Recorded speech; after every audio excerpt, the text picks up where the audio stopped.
Le brouillard s'étendait bas sur les chantiers navals de Seattle, une ecchymose argentée étalée sur le matin. Landon Pierce, un homme dont la vie était orchestrée par la précision des chiffres et le poids des décisions de conseil, sortit de son SUV de luxe. L'air, lourd de l'odeur de fer, d'acier humide, de diesel et de sel marin, lui rappela la solitude de son existence. Il avait prétexté une inspection d'une décharge abandonnée, un terrain qu'il négociait pour réhabiliter. Mais la vérité était plus simple, il cherchait un endroit calme, un havre de paix où les chiffres impitoyables ne lui renverraient pas son propre écho. Le gravier crépitait sous ses chaussures, et au-delà de la clôture cyclonique, les mouettes tourbillonnaient et criaient, leurs appels perçants accentuant le désert. C'est alors qu'il le vit, à une dizaine de mètres de là, un sac de chantier noir, traînant une traînée tordue dans la boue. Il n'aurait pas dû bouger. Mais il a bougé. Un homme en blouson bombardier déchiré le tirait par la lanière en nylon, son souffle s'évaporant en bouffées rapides et méchantes. La fermeture éclair du blouson était cassée, et une phalange tatouée brillait autour d'une bague bon marché.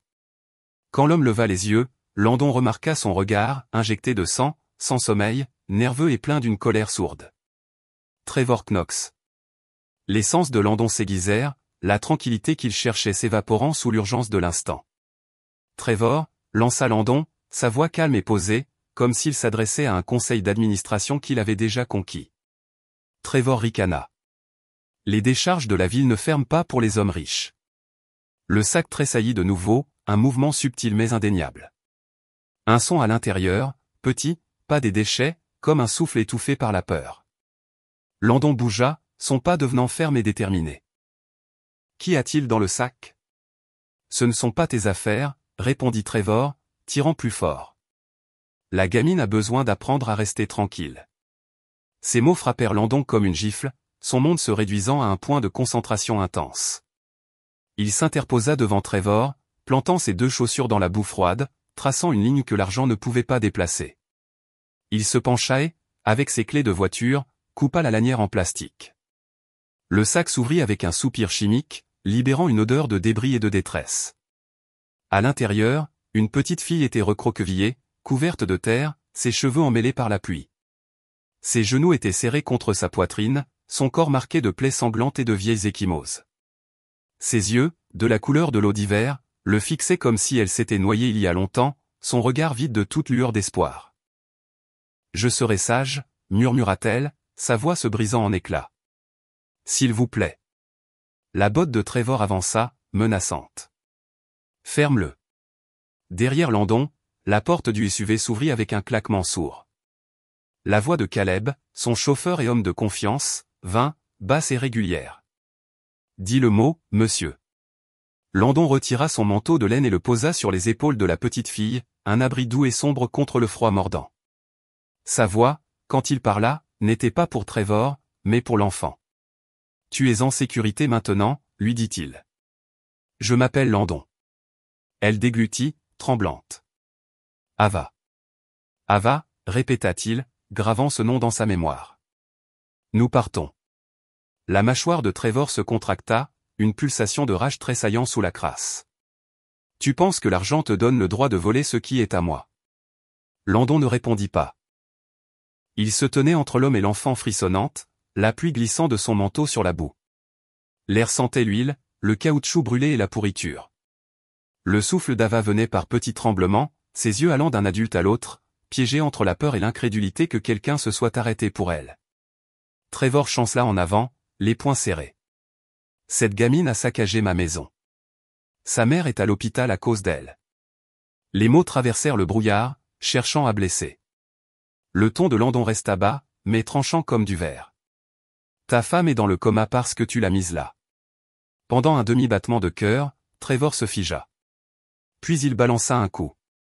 Caleb intercepta, épinglant l'homme contre le côté de la poubelle rouillée d'un bras. « Nous appelons la police. » Trevor cracha, se débattant. « Tu le regretteras. Je connais des gens. » « Plus maintenant, » coupa Landon. Sa voix portait cette autorité de PDG qui mettait fin aux réunions et brisait les carrières. Il se retourna vers la fille. Couverte de boue, une coupure le long de sa joue saignait légèrement sous la pluie. Quand Landon s'agenouilla, elle tressaillit, murmurant « Personne ne m'aiderait. » Landon retira sa cravate, l'utilisa pour lier le plastique du sac déchiré afin qu'il ne puisse plus la couvrir. Il a menti, dit-il doucement. Regarde-moi. Tu vas t'en sortir. Tandis que Caleb appelait les secours, les malédictions de Trevor se dissolurent dans le statique de la pluie. Landon souleva la fille dans ses bras. Elle ne pesait presque rien, juste de la chaleur, des tremblements et une confiance brisée. Il regarda vers les lumières de l'autoroute, perçant le brouillard. « Tiens bon, Ava, murmura-t-il. Personne ne te jettera plus jamais. » La tempête s'épaissit alors que Landon portait Ava vers le SUV, sa tête faiblement appuyée contre sa poitrine. Chaque goutte de pluie frappait comme des éclats de verre froid. Derrière eux, Trevor se libéra de l'emprise de Caleb, la fureur débordant à chaque mouvement. « Tu fais une erreur, Pierce, rugit-il, la voix rauque. C'est ma belle-fille, mon problème. Ce n'est pas ton œuvre de charité. Landon ne ralentit pas, c'est une enfant, pas un problème, dit-il d'une voix égale. La porte du SUV s'ouvrit avec un sifflement, l'air chaud se répandant dans le gris. Il installa doucement Ava sur le siège arrière, l'enveloppant plus étroitement dans son manteau. Ses lèvres étaient gercées, les commissures tremblantes alors qu'elle murmurait « Il me trouvera. Il me trouve toujours. » Landon rencontra son regard à travers le reflet de la fenêtre de la voiture, le calme d'un adulte retenant un océan. Pas cette fois. Trevor fit un nouveau bond, glissant dans la boue. Tu penses pouvoir la prendre?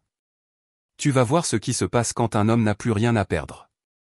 Caleb s'avança, un mur solide de muscles.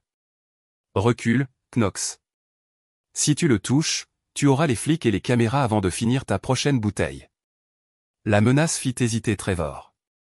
Il tituba, l'arrogance de l'ivrogne s'effondrant en quelque chose de plus laid, la peur. Tu regretteras de m'avoir défié, siffla-t-il. Puis il se retourna, traînant les pieds vers le néon vacillant d'un bar routier au loin, disparaissant sous la pluie comme une malédiction qui s'éloignait. À l'intérieur du SUV, Landon ferma doucement la porte, faisant taire le chaos extérieur. La petite fille était raide, agrippée à sa manche. L'odeur de cuir mouillé et d'essence remplissait l'espace. Caleb monta, démarra le moteur et jeta un coup d'œil dans le rétroviseur. Hôpital ou maison? Monsieur. Landon regarda Ava. Pieds nus, genoux violacés, le léger motif d'une ceinture sur son bras. Sa poitrine se serra. Elle a eu assez d'hôpitaux pour une vie entière. Il lui attacha sa ceinture de sécurité lui-même, avec soin à chaque clic, chaque pli du manteau. Maison, dit-il doucement. Et appelle le docteur et les en chemin. Je veux un pédiatre privé qui attende à la grille. Dehors, la pluie brouillait le monde entraîné de lumière et d'ombre. À l'intérieur, pour la première fois depuis des années, le monde de Landon Pierce retrouvait un sens. Au moment où le SUV serpentait dans les rues escarpées de Queen Anne, la nuit avait enveloppé Seattle de draps de brume. Le manoir Pierce s'élevait derrière des grilles en fer forgé, verre moderne et cèdre, brillant comme une braise contre l'obscurité humide. Caleb conduisit, les pneus chuchotant sur la pierre. Quand la voiture s'arrêta, Landon sortit, tenant toujours Ava. Elle était légère maintenant, un fantôme d'épuisement et de douleur. La bruine transformait ses cheveux en fils d'or emmêlés. Dolores Hart, sa femme de ménage de longue date, ouvrit les portes d'entrée, surprise. « Monsieur, qui est-ce » ? « Quelqu'un qui a besoin d'un endroit sûr, » dit Landon, franchissant le seuil sans ralentir. Sa voix avait ce ton qui n'admettait aucune question, mais quelque chose dans ses yeux serra la gorge de Dolores. À l'intérieur, la chaleur se répandait des sols en marbre, mais l'enfant frissonnait comme si elle était encore dans le froid. La lumière du lustre frappa son visage. Boue, sang, eau de pluie scintillant sur une peau fragile. Dolores haleta doucement. « Oh, mon Dieu !»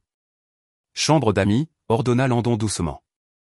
Eau chaude, trousse de premier secours, pyjama doux. Elle reste ici ce soir. Tandis que Dolores s'éloignait en toute hâte, un faible son résonna d'en haut, le grincement d'une rampe. Maya Pierce, 7 ans, se tenait en haut des escaliers, les cheveux ébouriffés par le sommeil, son pyjama rose éclatant sous la lumière. Elle se figea. Son père n'avait jamais porté personne comme ça. Pas depuis. Maman. Landon rencontra ses yeux, une ombre le traversant. Retourne te coucher, ma chérie. Mais Maya ne bougea pas. Elle regarda son père porter la petite fille étrange devant le grand piano, à travers le couloir qui sentait encore faiblement le parfum de sa mère. Quelque chose d'aigu se tordit dans sa poitrine, une peur qu'elle ne pouvait nommer. Dans la chambre d'Amy, Landon posa Ava sur le lit. Elle agrippa immédiatement sa manche, paniquée. « S'il vous plaît, ne me quittez pas », il s'agenouilla, la pluie régulière coulant de ses poignets. « Je ne vais nulle part », dit-il doucement. Sa respiration ralentit progressivement. Dolores revint avec des serviettes chaudes, planant discrètement.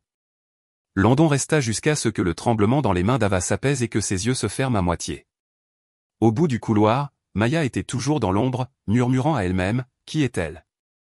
Et pourquoi la regarde-t-il comme ça ?» La vapeur flottait de la salle de bain en marbre dans la chambre d'Amy sombre.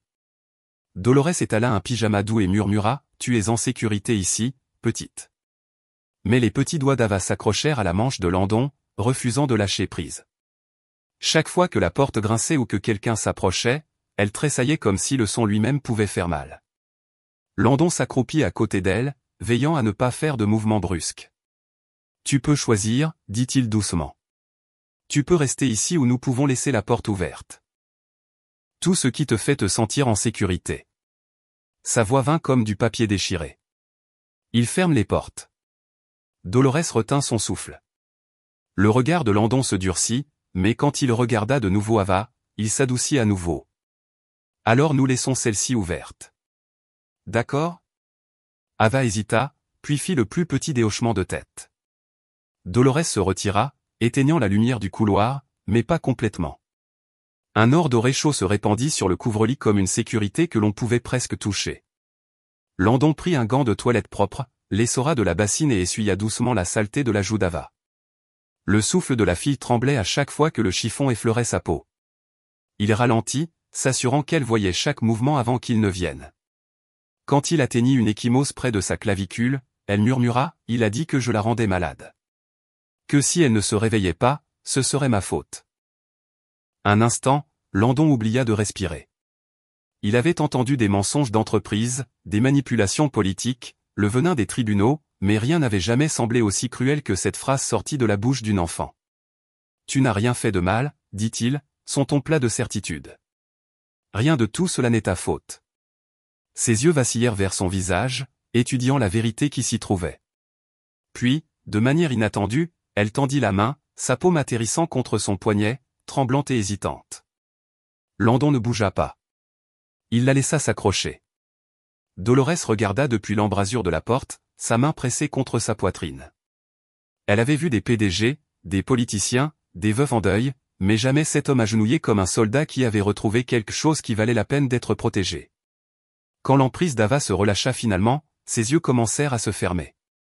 Landon murmura, « Dors. Je serai juste à côté. » Et cette fois, elle le crut. La pluie chuchotait contre les hautes fenêtres bien après minuit. La maison, vaste et immaculée, n'avait jamais semblé aussi vivante. Respirant au rythme irrégulier de la peur et du réconfort, luttant pour l'espace. Landon était assis dans le fauteuil juste devant la porte de la chambre d'Amy. Son ordinateur portable était ouvert mais intouché. La faible lueur de l'écran vacillait sur son visage, soulignant l'épuisement profondément gravé autour de ses yeux. Toutes les quelques minutes, il regardait vers la pièce pour s'assurer qu'Ava était toujours là, toujours en vie. Par la porte entr'ouverte, il pouvait voir sa petite silhouette recroquevillée sous les couvertures. Son manteau de laine toujours drapé sur ses épaules comme une armure. De temps en temps, elle tressaillait, un léger gémissement, un tressaillement, l'écho de coups qui n'étaient pas venus cette nuit. Au bout du couloir, une autre porte s'ouvrit. Maya, dans son pyjama licorne délavé, sortit pieds nus. Elle se tenait en haut des escaliers, la veilleuse peignant de doux halo le long de la rampe. « Papa » chuchota-t-elle. Landon leva les yeux, la voix basse. « Tu devrais dormir. » Je n'y arrivais pas, elle frotta son bras, jetant un coup d'œil vers la chambre d'Amy. Qui est-elle? Landon hésita. Comment pouvait-il expliquer? La vérité était trop lourde pour un enfant. Une petite fille qui a besoin d'aide, dit-il. Elle n'a personne en ce moment. Le front de Maya se plissa. Alors, tu l'as amenée ici? Oui, comme maman. La question le frappa plus fort qu'il ne s'y attendait. Il la regarda, ces mêmes yeux que sa mère avait, brillants et blessés à la fois. Non, dit-il doucement. C'est différent. Maya hocha la tête lentement, mais quelque chose en elle commença à se tordre, une jalousie aiguë et silencieuse qu'elle ne savait pas nommer. Elle avait passé des mois à essayer de combler le vide après la mort de sa mère. Le silence qui persistait toujours quand son père s'enterrait dans le travail. Et maintenant, une autre fille était entrée dans cet espace, meurtrie mais en quelque sorte vue. Elle croisa les bras. Elle reste ici pour toujours? Pour l'instant, répondit Landon, jusqu'à ce qu'elle soit en sécurité. La gorge de Maya se serra. Elle voulait demander s'il viendrait toujours l'embrasser pour la bonne nuit, mais au lieu de cela, elle murmura juste « d'accord » et retourna dans sa chambre. Quand sa porte se referma, Landon soupira et se frotta les tempes. Son cœur souffrait pour les deux enfants, pour celle qui avait perdu sa mère et celle qui ne reverrait peut-être plus jamais la sienne réveillée. Dans la pièce d'accent grave côté, Ava bougea, murmurant dans son sommeil. Un mot s'échappa de ses lèvres. « Maman. » Landon se pencha en avant, chuchotant au calme. « Tu n'es plus seule, ma petite. Je te le promets. » Dehors, le tonnerre roula sur la baie comme un serment. Le matin se glissa, pâle et hésitant, à travers les hautes fenêtres de la cuisine du manoir Pierce. La pluie s'était adoucie en brume, s'accrochant à la vitre. L'air sentait le pain grillé et la cannelle, des choses ordinaires qui semblaient presque étrangères après la nuit dernière. Dolores se déplaça silencieusement, remuant le gruau sur la cuisinière, sa voix douce. « Elle est réveillée, monsieur. Mais elle ne parle pas beaucoup. » Landon hocha la tête, resserrant sa cravate. « Restons calmes. Pas de questions auxquelles elle ne veut pas répondre. » À l'autre bout de la longue table en chêne, Ava était assise, petite dans un pull trop grand que Dolores avait trouvé en réserve. Ses pieds nus pendaient au-dessus du sol, trop nerveuse même pour les balancer. Elle fixait le bol devant elle comme s'il pouvait lui faire du mal. Quand Landon entra, elle se figea, la cuillère à mi-chemin de ses lèvres. Il ralentit ses pas, laissant sa présence ressembler plus à du temps qu'à un ordre. « Bonjour, Ava » chuchota Théil. « Bonjour » répondit-elle, à peine audible. « Essaie » dit-il, désignant le gruau. Sa main trembla alors qu'elle levait la cuillère. La première bouchée fit tressaillir ses épaules. Elle avala rapidement, attendant, se préparant à ce qui allait suivre. Une réprimande, une main, une voix élevée en colère. Mais rien ne vint, seulement le silence. Dolores versa du lait chaud à côté d'elle. « Si tu en veux plus, tu n'as qu'à le dire, ma chérie. » Ava sembla confuse, jetant des regards entre eux. « Vous ne me ferez pas tout manger. » Landon secoua la tête. « Tu t'arrêtes quand tu es rassasié. » L'enfant cligna des yeux comme si elle ne comprenait pas que cette liberté était réelle. Lentement, une autre cuillerée. De l'escalier, Maya apparut, les cheveux brossés, le visage gardé. Elle se glissa sur le siège en face de son père, les yeux jetant un coup d'œil vers la nouvelle fille. Landon sourit. « Bonjour, ma chérie. »« Bonjour » dit-elle, mais son ton était sec, le mot comme de la glace. Les trois mangèrent dans un silence qui semblait trop fragile pour être brisé. Les seuls sons étaient les cuillères contre les bols, le rythme lent d'une nouvelle confiance, se formant un battement de cœur à la fois.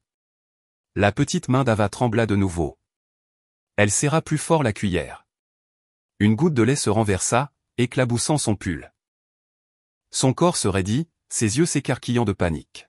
« C'est bon » dit Landon rapidement, sa voix calme, régulière. « Les accidents arrivent. » Dolores tendit une serviette.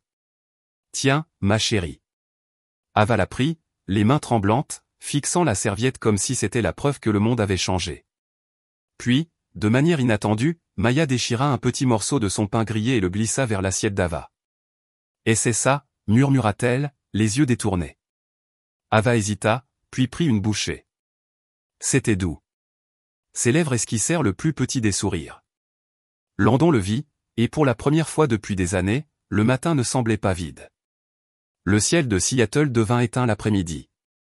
Des nuages bas pressant sur la ville comme une ecchymose. Le SUV de Landon traversait la pluie, les essuie-glaces balayant des arcs rythmiques. Il n'avait pas dit à Ava où ils allaient, seulement qu'un médecin vérifierait ses ecchymoses et qu'elle pourrait lui tenir la main tout le temps si elle le voulait. Elle n'a pas lâché une seule fois. Le Harborview Medical Center se profilait, gris et bourdonnant, l'odeur de désinfectant serrant déjà la poitrine de Landon. C'était la même odeur stérile qui l'avait suivi pendant les mois de la maladie de sa femme. L'odeur de l'impuissance déguisée en ordre. À l'intérieur, l'infirmière haleta doucement en voyant les blessures d'Ava. Elle a beaucoup souffert, dit Landon simplement. S'il vous plaît, soyez doux. L'examen fut silencieux mais révélateur. Des ecchymoses fanées recouvraient des plaies récentes. Une côte sensible au toucher. Des marques de brûlure à peine visibles le long du poignet. Le froncement de sourcils du médecin s'approfondit à chaque note. Si ces motifs sont ce que je pense qu'ils sont, murmura-t-il, ce ne sont pas des accidents. Nous devrons le signaler. Je l'ai déjà fait, répondit Landon, sa voix grave. La nuit dernière. Quand l'infirmière partit, Ava était assise sur le bord de la table d'examen, ses doigts tordant l'ourlet de sa manche. Il dit, les hôpitaux n'aident pas. Ils me renvoient toujours. Landon s'accroupit, rencontrant ses yeux. Pas cette fois. Tu ne retourneras pas, avant qu'elle ne puisse répondre, une agitation éclata près de l'entrée, des bruits de bottes, des voix fortes. Une infirmière se précipita, essoufflée. Monsieur, il y a un homme qui demande une enfant nommée Ava Monroe. Il dit qu'il est son beau-père. Le sang de Landon se glaça. Gardez-le hors de cette pièce. À travers la cloison vitrée, il vit Trevor Knox, rasé de près, chemise rentrée, cheveux lissés en arrière. Mais les yeux étaient les mêmes, méchants, calculateurs, du genre à sourire uniquement pour affûter les mensonges.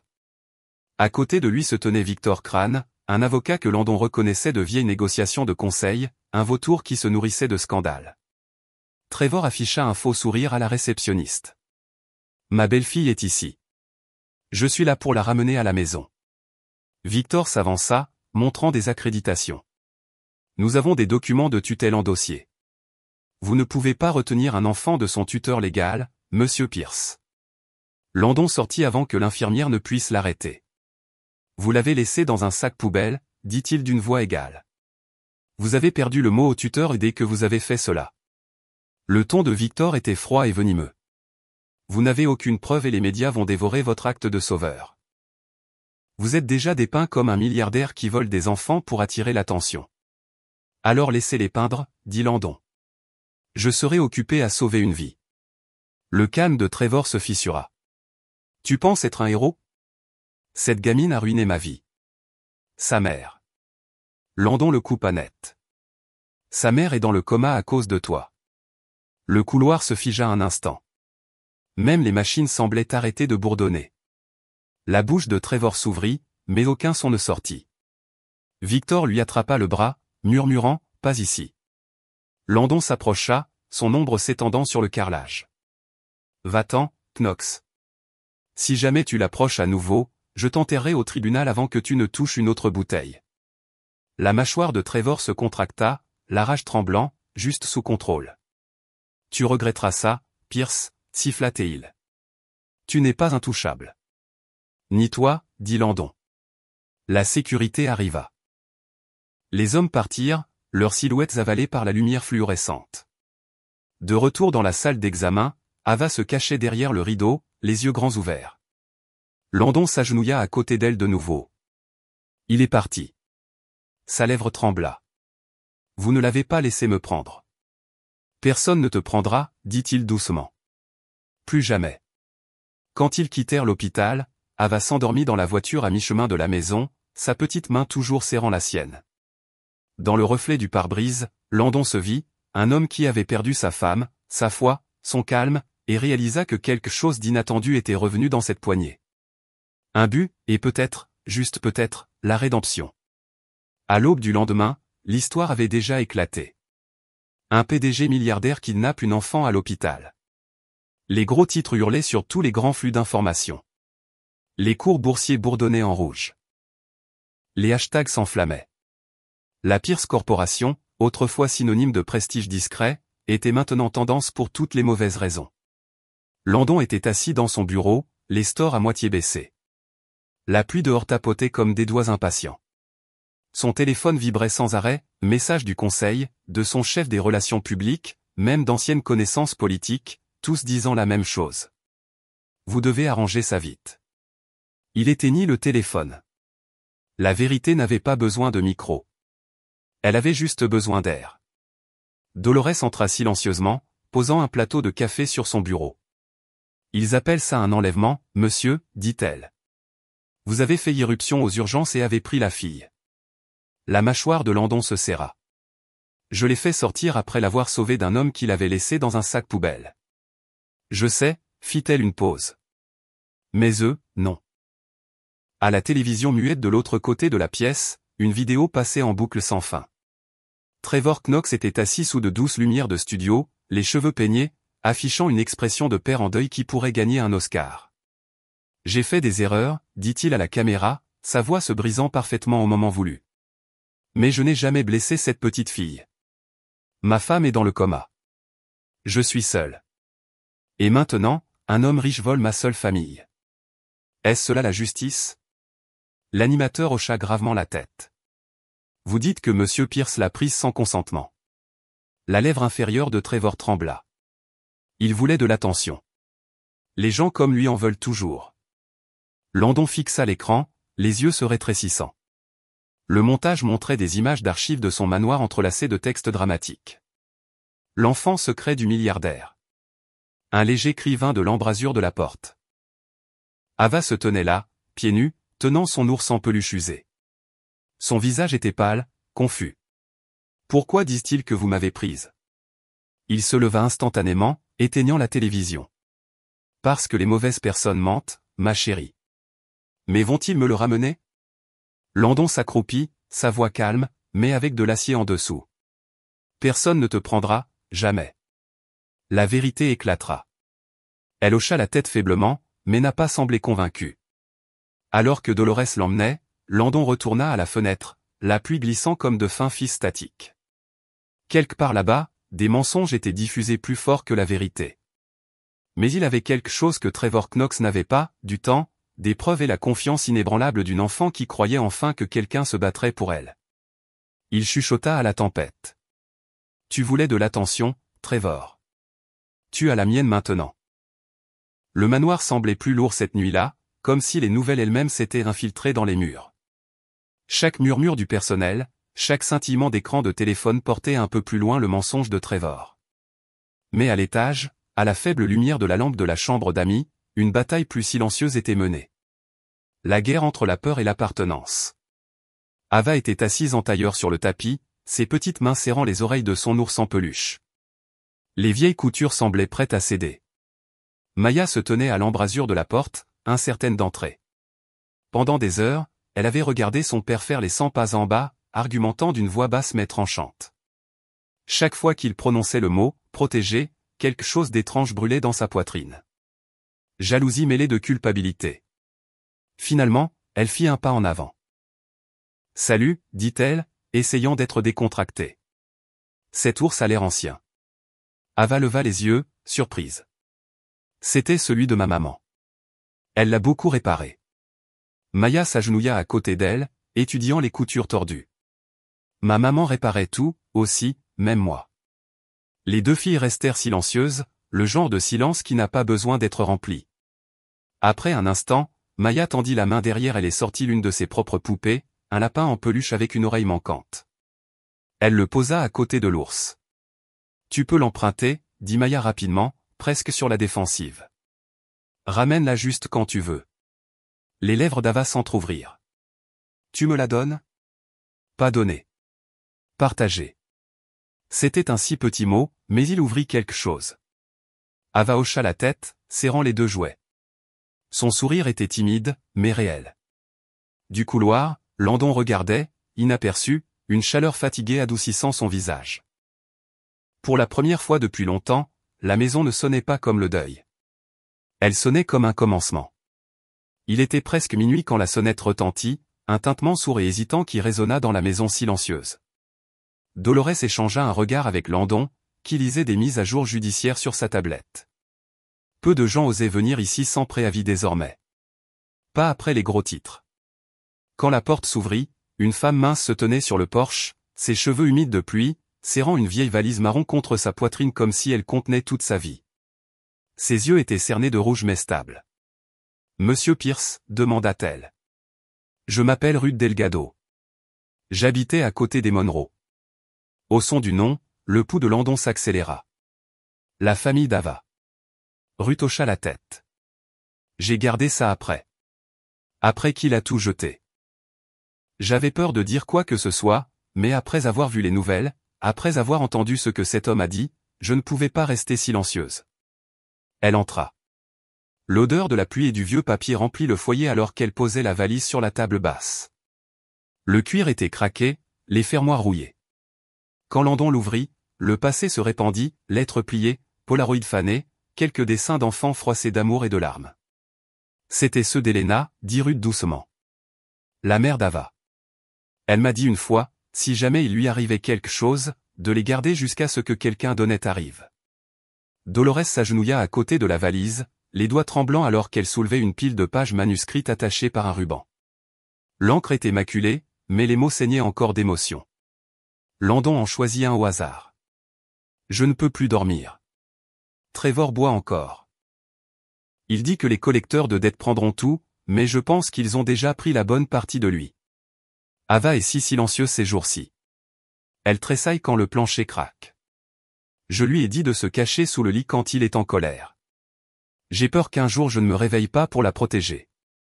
Landon expira lentement, le poids des mots s'appuyant. La voix de Ruth se brisa. J'ai essayé de le dire aux gens. Personne n'a écouté. Il paie quiconque s'approche trop. Mais j'ai vu les ecchymoses. J'ai entendu les cris. Dolores s'essuya les yeux. Dieu aide cette femme. Elle savait que cela allait arriver. Landon regarda les pages à nouveau, l'écriture d'Elena tremblant sur le papier, essayant toujours de garder sa fille en sécurité, même dans la peur. Merci, dit-il doucement à Ruth. Ce n'est pas seulement une preuve. C'est sa voix. Ruth hocha la tête, les larmes coulant. Alors, faites en sorte que cela compte.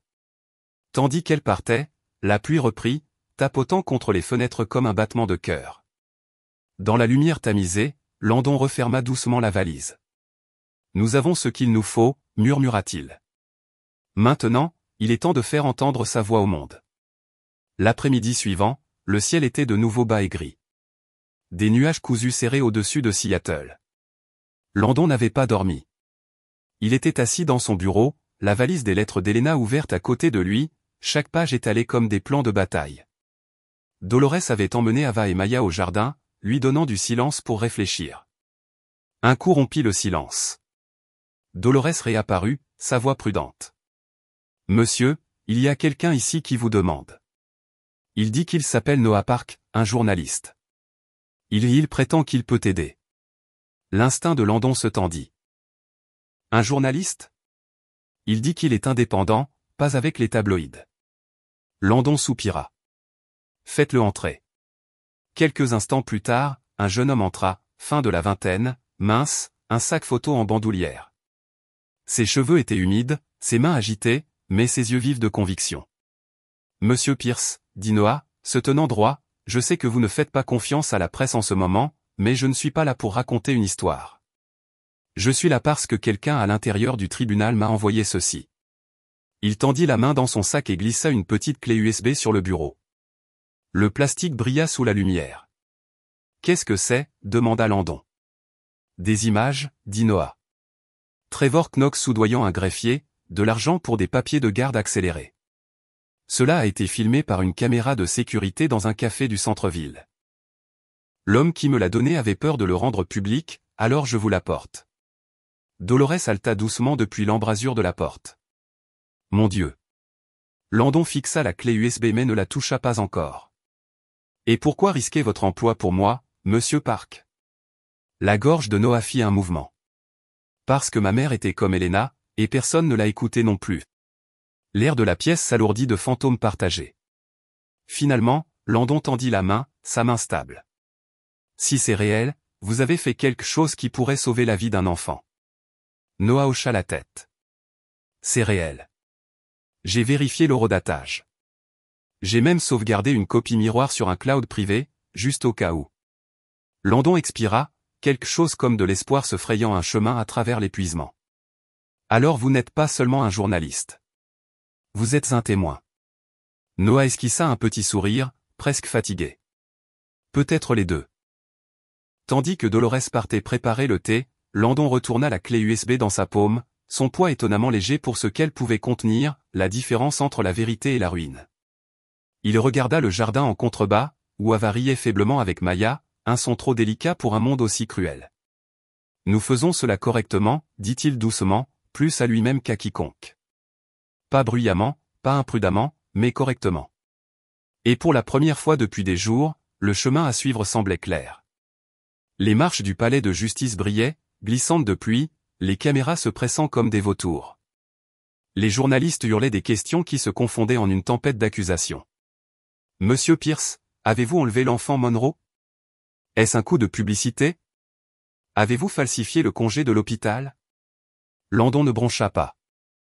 Son bras protégeait Ava, sa petite main serrant si fort la manche de son manteau que ses jointures étaient blanches. Maya marchait à leur côté, les lèvres fines, les yeux dardants sur les flashs. Derrière eux, Dolores tenait un parapluie, son expression un mur silencieux de défi. À l'intérieur, l'air était plus froid. La salle d'audience ressemblait à un théâtre, des rangées de spectateurs murmurant une mer de jugement, prêts à choisir leur camp avant le premier coup de marteau. Au premier rang se tenait la juge Abigail Rhodes, les cheveux argentés épinglés en un chignon serré, son regard illisible. Elle était connue pour une chose, son intégrité. S'il y avait une vérité à trouver, elle la verrait. Sur le banc opposé, Victor Crane ajustait ses boutons de manchette avec un sourire narquois qui n'atteignait jamais ses yeux. À côté de lui, Trevor Knox portait un costume repassé et la même fausse tristesse qu'il avait affichée à la télévision. Il se tapotait même les yeux avec un mouchoir tandis que les caméras cliquaient avant le début de la procédure. « Votre honneur », commença Victor en douceur. Une fois que le marteau a frappé, mon client, Monsieur Knox, est le beau-père et tuteur légal d'Ava Monroe. Il s'est occupé d'elle après le tragique accident de sa mère. Monsieur Pierce, cependant, a pris sur lui, sans aucune autorisation légale, de retirer cet enfant de l'hôpital et de cacher où elle se trouvait. La mâchoire de Landon se serra, mais il n'a encore rien dit. Victor désigna une rangée de témoins, un voisin, une assistante sociale, même une infirmière, tous avaient répété leur témoignage, parfaitement synchronisé. Ils attesteront de la dévotion de mon client, poursuivit-il. C'est un cas de richesse militarisée. Un homme utilisant son influence et sa sympathie pour jouer les sauveurs. Un murmure parcourut la foule. Les caméras s'inclinèrent en avant. Quand ce fut le tour de Landon, il se leva, non pas en colère, non pas bruyamment, mais délibérément. Sa voix traversa le bruit comme une pluie régulière contre la vitre. « Votre honneur, je n'ai pas caché un enfant. Je l'ai secouru. Elle était dans un sac poubelle quand je l'ai trouvée, en sang, terrifiée, suppliant de ne pas être renvoyée. Si vous voulez des preuves, je les fournirai. Toutes. » Il fit un signe à Dolores, qui apporta la valise. À l'intérieur, les journaux intimes d'Helena Monroe, des photos, des dossiers médicaux et la déclaration sous serment de Ruth Delgado. Landon les posa sur la table comme des offrandes sacrées. Le sourire narquois de Victor vacilla. Des fabrications, marmonna-t-il, facilement falsifiables. Landon soutint son regard. Alors expliquez ceci. Il se tourna vers Noah Park, qui s'avança, nerveux mais résolu, serrant la clé USB. L'écran de la salle d'audience s'alluma. Des images granuleuses apparurent, Trevor glissant une enveloppe sur une table de café, murmurant, faites en sorte que les papiers aient l'air réels. Je me fiche de la manière. Le greffier hocha la tête, empochant l'argent. Des halètements parcoururent la salle d'audience. Victor se leva d'un bond. Objection. Source non vérifiée. Obtenue illégalement. La juge Rhodes leva la main. Rejeté pour l'instant. Le tribunal vérifiera l'authenticité. Continuez, Monsieur Pierce. Le visage de Trevor était devenu pâle, la sueur brillant sur sa tempe. Landon continua, la voix stable. Vous parlez de tutelle. C'est ce dont elle était protégée, des ecchymoses, des brûlures, une confiance brisée. Vous m'appelez un voleur, j'appelle ça une intervention. Le regard de la juge s'adoucit un instant alors qu'elle regardait Ava. L'enfant était assis silencieusement à côté de Dolores, les yeux grands ouverts mais fixes, ses petits doigts serrant la main de Maya. Ava, demanda la juge doucement, voulez-vous dire quelque chose? La voix d'Ava était à peine un murmure. Je ne veux pas y retourner. Cette seule phrase eut plus de poids que n'importe quelle pièce à conviction. Le visage de Victor se contracta. Il se tourna pour chuchoter furieusement à Trevor, dont les mains tremblaient maintenant sur la table. La juge Rhodes se pencha en avant. Nous nous réunirons à nouveau après vérification forensique de tous les documents soumis. Ce tribunal ne décidera pas sur la base de l'influence, mais sur la vérité. Son marteau frappa une fois, résonnant comme le tonnerre. Lorsque la session fut levée, Landon se tourna vers ses filles. La petite voix d'Ava l'atteignit, tremblante, mais certaine, vous avez tenu votre promesse. Il s'agenouilla à côté d'elle, posant une main sur la sienne. Je te l'avais dit. Dehors, la presse pullula de nouveau, mais Landon ne ralentit pas. Il marcha sous la pluie, les portes du palais de justice se refermant derrière lui comme le premier battement d'un tambour de guerre. Le combat n'était plus une question d'image. Il s'agissait de survie, de justice et de l'enfant qui était devenu sa raison de respirer à nouveau. Le palais de justice se vida lentement, laissant derrière lui le bourdonnement des murmures et l'écho des bottes sur le marbre. Landon attendit que les journalistes se soient dispersés avant de guider les filles dehors. La pluie s'était transformée en brume, douce mais froide, enveloppant la ville d'un silence argenté. Les mains d'Ava restaient serrées autour des siennes, ses petits doigts tremblants même si elle essayait de le cacher. Elle n'avait pas parlé depuis que la juge avait ajourné la séance. Son silence disait tout, la salle d'audience avait ressemblé à un autre champ de bataille. Elle avait à peine survécu. Quand ils atteignirent le SUV, Landon ouvrit la porte arrière. Ava se figea à la vue des caméras clignotantes de l'autre côté de la rue, son souffle se coupa, ses épaules se soulevèrent. « C'est bon, dit-il, la voix basse. Ils ne peuvent pas te faire de mal.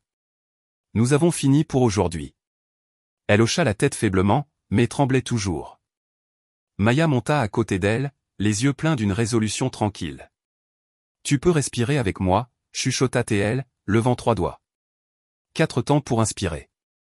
4 temps pour retenir, 6 temps pour expirer, comme papa me l'a appris quand j'avais peur. » Ava hésita, puis suivit.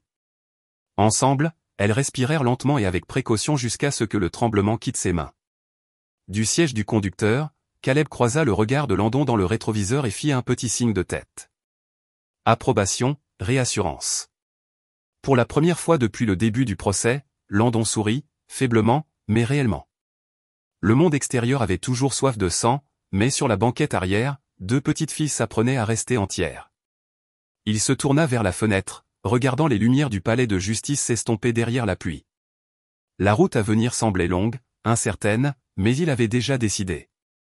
Il mènerait cette bataille non seulement pour la justice, mais pour quelque chose de plus rare, quelque chose que le monde avait oublié de croire. La famille. La nuit était lourde quand ils rentrèrent. Le genre d'obscurité qui avale le son. Après avoir couché les filles, Landon trouva Caleb qui l'attendait près du garage, la posture tendue, une cigarette éteinte entre les doigts. « Monsieur, dit-il, la voix basse. Il y a quelque chose que je dois vous dire. Ça me ronge depuis le jour où nous l'avons trouvé. » Landon fronça les sourcils. « Vas-y, » Caleb prit une inspiration, les yeux fixés sur le trottoir glissant de pluie. « Après que vous soyez parti cette nuit-là, de la décharge. Je suis resté un peu, j'ai fait ma déposition à la police. Plus tard, je suis allé faire le plein d'essence près de cette même route. J'ai revu Trevor Knox. Il était sur le parking d'un motel délabré, parlant à Victor Crane. » La poitrine de Landon se serra. « Vous êtes sûr ?» Caleb hocha la tête sombrement. « Je ne voulais pas tirer de conclusions hâtives, mais j'en ai assez entendu. » Crane lui a dit, « Si tu veux récupérer la fille, nous enterrons les preuves. Tu te tais à propos d'Elena. Je m'occupe des papiers. » Puis Trevor a ri, ivre comme jamais, et a dit, « Nous l'avons déjà jetée une fois. Qui penserait qu'un milliardaire la déterrerait ?» Pendant un instant, le seul son était la pluie qui frappait le métal. La voix de Landon sortit, calme. « Dangereuse. Vous jureriez cela ?»« Je le jurerai sous serment, » dit Caleb, jetant la cigarette éteinte. « J'ai travaillé pour vous pendant 12 ans, monsieur. Je sais quand quelque chose est pourri. » Landon regarda vers les fenêtres du manoir, la faible lueur de la chambre d'Ava à l'étage. « Cela change tout, » murmura-t-il. « Nous ne prouvons pas seulement la maltraitance, maintenant nous prouvons la conspiration. » Caleb fit un simple hochement de tête. Je peux écrire une déclaration ce soir. J'inclurai chaque mot. Faites-le, dit Landon.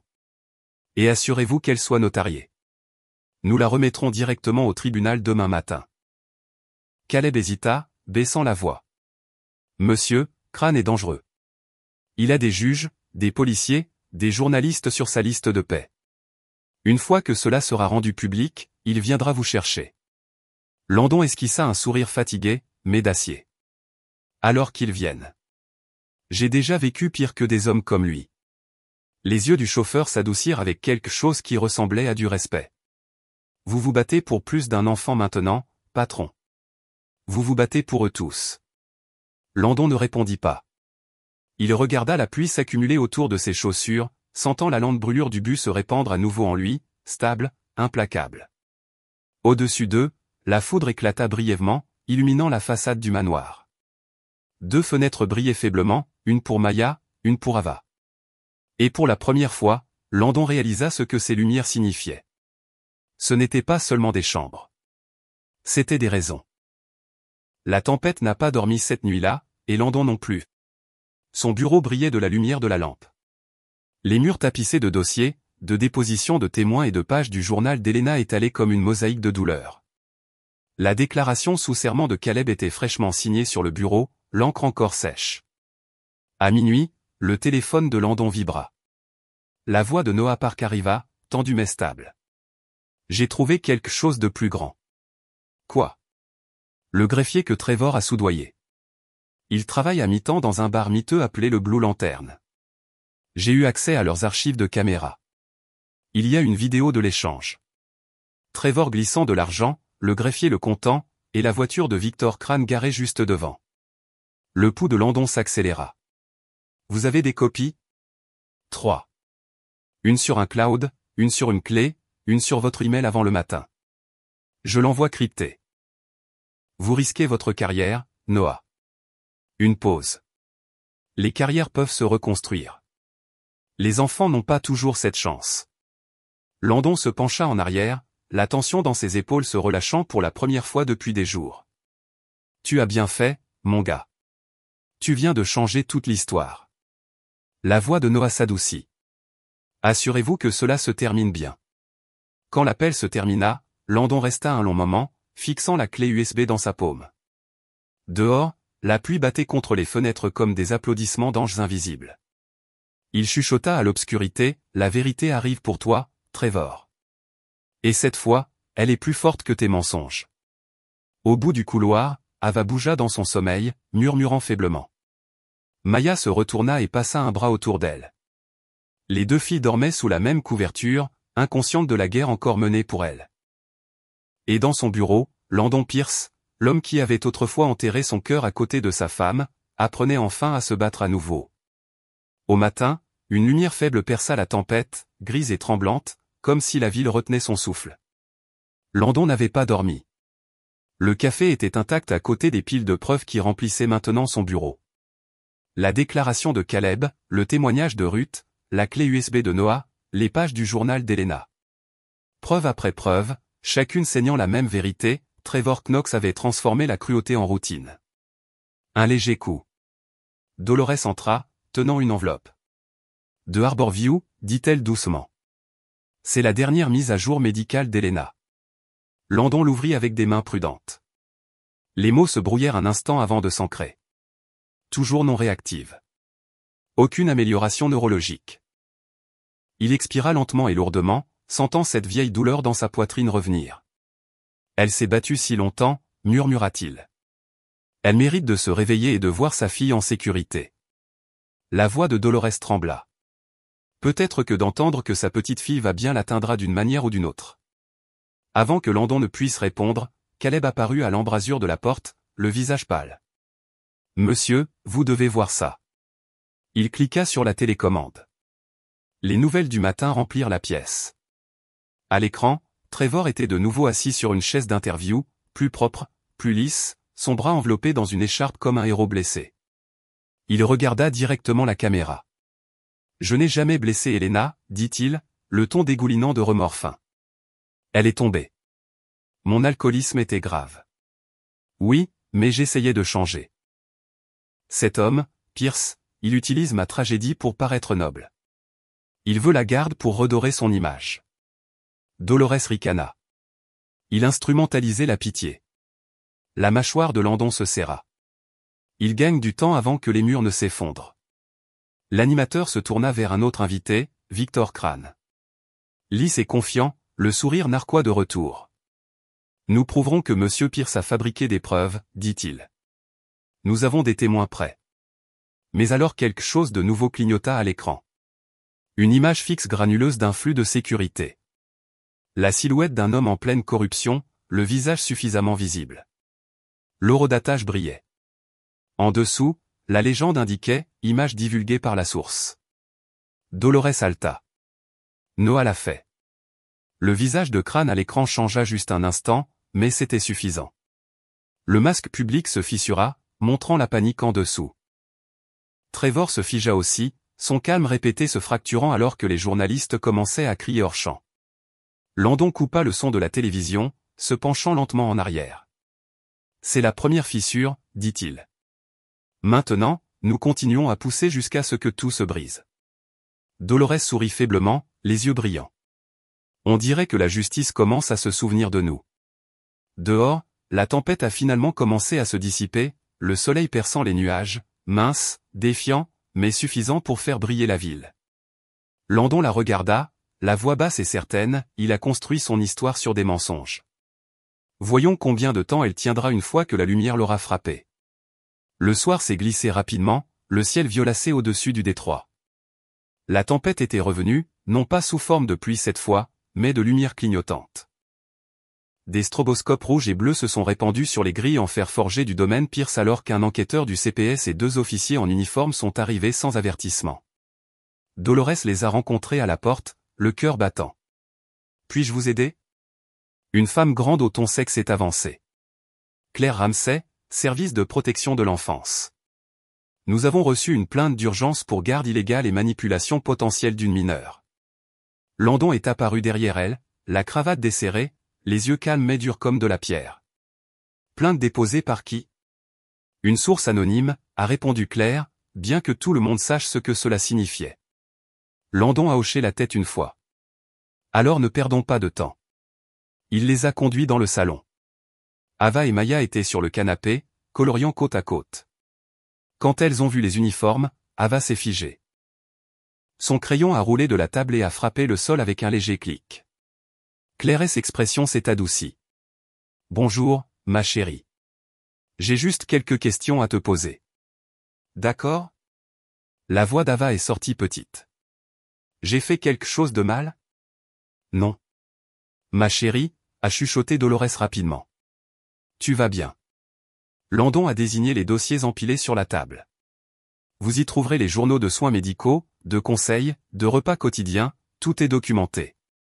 Chaque ecchymose est enregistrée par un spécialiste pédiatrique avec des horodatages et des déclarations. Vous y trouverez également une déclaration notariée de mon chauffeur et 2 attestations de témoins. Claire a cligné des yeux. C'était le dossier le plus organisé qu'elle ait jamais vu. Vous avez gardé tout ça? Je lui ai promis que personne ne lui ferait plus de mal, a dit Landon simplement. Les promesses impliquent de la paperasse quand le monde cesse d'écouter. Ava a jeté un coup d'œil entre eux, tremblante. Maya lui a pris la main, la serrant. C'est bon, a-t-elle chuchoté. Nous répondrons ensemble. L'enquêteur a posé des questions douces, des noms, des peurs, des choses préférées. Quand elle a demandé ce qu'Ava aimait le plus dans sa vie ici, la fille a hésité, puis a dit, c'est calme. Personne ne crie. Je peux dormir.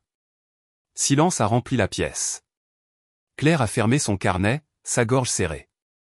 C'est tout ce dont j'avais besoin, Monsieur Pierce. Nous laisserons le tribunal examiner cela demain. Quand la porte s'est refermée derrière elle, Dolores s'est affaissée de soulagement. Ils verront la vérité maintenant. Landon a regardé vers les escaliers où les 2 filles s'étaient retirées main dans la main. Elles l'ont déjà vu, a-t-il murmuré. Dehors, les sirènes se sont estompées en descendant la colline. À l'intérieur, la tempête a trouvé son centre de calme. 2 enfants respiraient facilement dans le seul foyer qui leur ait jamais ressemblé. Le matin est venu comme une lame de verre, claire, tranchante et froide. Les marches du palais de justice étaient déjà bondées avant le lever du soleil, les caméras hérissées, les voix gonflant dans une fin collective de spectacle. Ce n'était plus seulement une audience de garde. C'était devenu une guerre entre le pouvoir et la vérité, entre ceux qui mentaient pour survivre et ceux qui se battaient pour elle. À l'intérieur, l'air était électrique.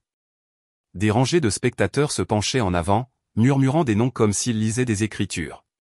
Les journalistes gribouillaient, les caméras clignotaient, et toute la ville attendait le prochain rebondissement. Landon Pierce est entré le premier, costume sombre, repassé, les yeux fatigués mais stables. Ava marchait à ses côtés, serrant sa main, et Maya suivait de près, la sœur aînée par le lien plutôt que par le sang. Dolores portait un dossier en cuir, son dos droit comme une armure. De l'autre côté de l'allée, Trevor Knox était assis, flanqué de Victor Crane. Les deux hommes affichaient une confiance sur mesure. Le sourire narquois de Trevor est revenu, lisse, mais avec le plus léger tremblement. À exactement 9 heures, la juge Abigail Rhodes a frappé le marteau. Le tribunal est maintenant en session. Victor s'est levé le premier, son ton doux comme de la soie et tout aussi froid. Votre honneur, mon client est ici pour récupérer sa belle-fille. Il a été vilipendé par la presse en raison de la richesse et de l'influence de M. Pierce. Mais nous montrerons qu'il ne s'agit pas d'abus, il s'agit de contrôle. Le désir d'un homme riche de jouer au héros, a murmuré l'auditoire. Trevor a hoché la tête solennellement, posant même une main sur sa poitrine comme un saint en deuil. Victor a appelé son premier témoin, une voisine d'âge moyen de la rue de Trevor. Avez-vous déjà vu M. Knox maltraiter l'enfant? Non, a dit la femme sans hésiter. J'ai vu le conduire à l'école, lui acheter des provisions. Il avait l'air d'un bon père. Victor a souri à la juge. Voyez, les apparences racontent aussi des histoires. Puis ce fut le tour de Landon. Il s'est levé lentement et délibérément. Les apparences racontent des histoires, a-t-il dit, la voix basse mais ferme. Mais la vérité les raconte mieux. Il a fait un signe à Dolores, qui s'est avancée avec la valise de Ruth Delgado, la plaçant sur la table d'épreuve. La juge lui a fait signe de continuer. Dolores a défait le ruban des journaux intimes d'Helena Monroe, ses mains tremblantes alors qu'elle lisait à voix haute. Il devient méchant quand il boit. Ava se cache dans le placard maintenant. Je lui dis de compter jusqu'à ce qu'il arrête de crier. J'ai peur qu'un jour, le compte ne suffise plus. La salle d'audience est tombée dans le silence. Les mots ont transpercé toutes les défenses comme un éclair. Puis Noah Park s'est avancé, présentant un rapport forensique vérifiant l'authenticité de la clé USB. L'écran s'est de nouveau animé. Trevor remettant une enveloppe au greffier, disant « Faites en sorte que les papiers aient l'air propres. J'ai besoin que cela soit fait rapidement. » Des halètements ont éclaté. Les caméras ont flashé. Victor a bondi. Objection. Violation de la vie privée, non vérifiée. La juge Rhodes a claqué le marteau. Rejeté. Continuez. Landon s'est tourné vers Trevor. Vous avez payé pour falsifier des documents de garde, n'est-ce pas? La mâchoire de Trevor s'est contractée silencieusement. Landon s'est rapproché, tenant la déclaration sous serment de Caleb. Et vous vous êtes vanté d'avoir jeté une enfant à la poubelle, n'est-ce pas? Le masque de Trevor s'est fissuré. Vous ne savez pas ce que c'est, a-t-il crié. Elle a ruiné. Ces mots sont morts sous le poids de sa propre admission. La pièce a explosé de bruit. Les journalistes criaient. Les huissiers criaient plus fort. Dans le chaos, une silhouette au dernier rang s'est levée, le barman du Blue Lantern. Il a levé un téléphone.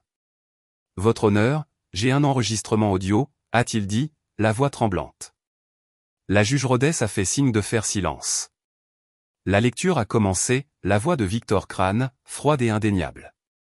Si la fille disparaît, le problème disparaît. Le son a frappé comme le tonnerre. Le visage de Crane s'est vidé de couleur. Trevor s'est affaissé, murmurant quelque chose d'inaudible. La juge Rhodes s'est levée, sa voix coupant le brouhaha. Assez. J'ai entendu tout ce dont j'avais besoin. Elle a examiné les dossiers devant elle, les journaux intimes, les vidéos, les déclarations, les ecchymoses photographiées avec des dates et des signatures de médecins.